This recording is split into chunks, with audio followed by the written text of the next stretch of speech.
I'm not going to sing to you, but I have to tell you that a performer, by virtue of the career they're in, is an entrepreneur. And so that has certainly had an impact upon my thinking. Also, I'll say that as community colleges, we spend too much time being modest about who we are and not talking about what we are able to accomplish. It's great that we have Harvard and Yale and MIT and Cornell and all those wonderful places and the work they do, but we are the folks on the ground in our local communities, and we are having direct impact. I know that for my college, which probably is not much different from yours. I'm in central New York, halfway between Rochester and Syracuse. I know that 75% of my alums live in central New York, and 97% of them live in New York State. So I am not contributing to the brain drain. As a matter of fact, I'm doing just the opposite. Let me talk about what our model is, and for those of you who come out of the state university system, this is the big, hairy, audacious goal that our chancellor has talked about as a part of her planning process. Infusion, and I'd like to talk about it on 4 different levels. First of all, curriculum, next, institutional, third, community, and fourth, cultural.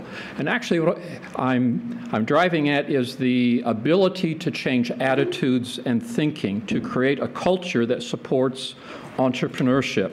It's not a magic bullet, it's not a simple solution, it's not going to generate 500 jobs tomorrow, but it requires vision, energy, time, and effort, and it will support collaboration.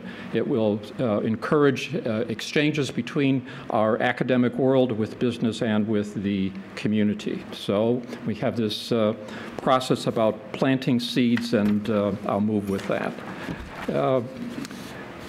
In our work, we looked around the country and saw that a degree program in entrepreneurship was perhaps not the best pathway to go. Instead, we moved with concentrations within existing programs and also with credit-free offerings. And so our infusion model is one that is targeted for all of our students across the entire curriculum, no matter what their field of study, and we want all of them to have some experience with what it means to be engaged in entrepreneurial activities. Last year, more than 900 students at the college did that, everything from founding a student business, crossing the entire gamut maybe to working with a course module.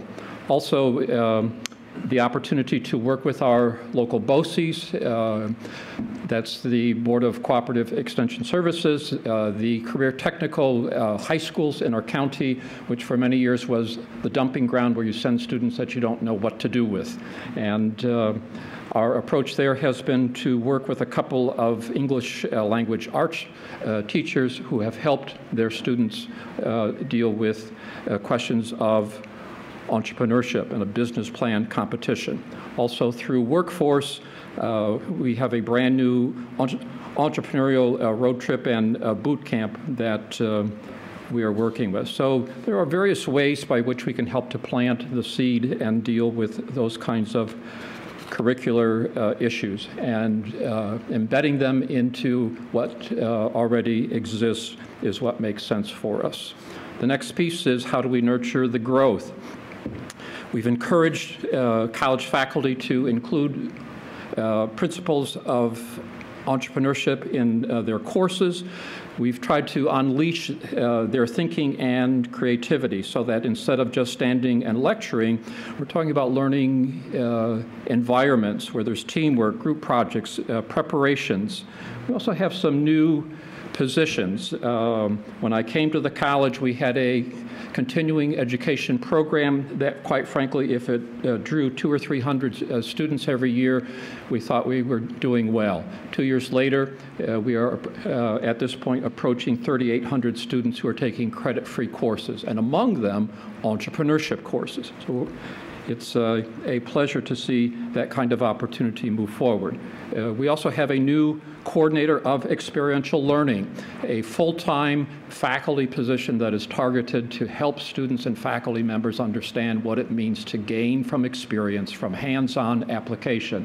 And so everything from internships, externships, projects in the community, you name it, things that will put students out there.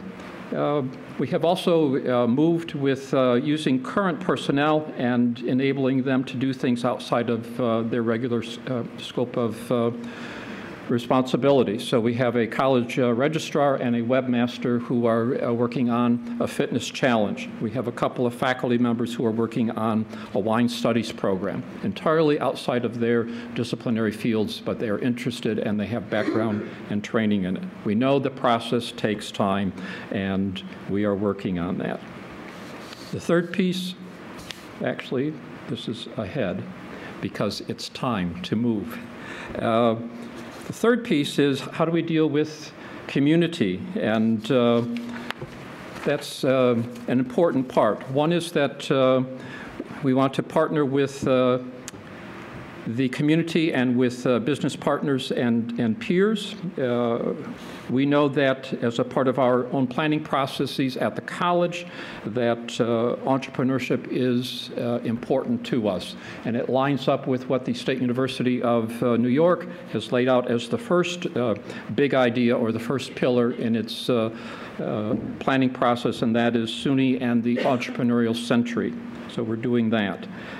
2 weeks ago, we called together the first meeting of the 30 community colleges across the State University system in what is called the SUNY Engine standing for Educational Network to Grow Innovation and Entrepreneurship. An opportunity for the community colleges to bring together and to talk about best practices, to have students do presentations, and to really help to nurture that sense of systemness and what's going on across New York State.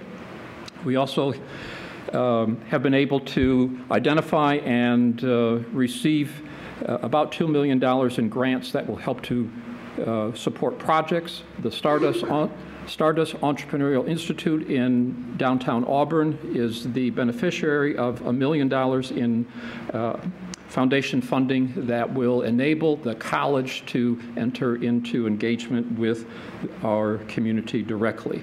We also have the first endowed faculty chair in an American community college, a full-time faculty member who's dedicated specifically toward leadership with these efforts. The secret is to remove weeds and obstructions, provide money to encourage growth, to avoid punishment for failure.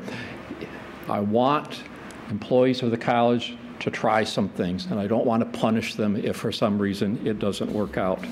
And the last thing is, how do we propagate all of that? How do we help it to move forward? So we're trying to shift a college culture from one that is bureaucratic to one that is entrepreneurial, to one that is not fearful of taking risks, that is able to confront challenges and also to maximize opportunities. Some new programs: healthcare, information technology, wine studies, hospitality.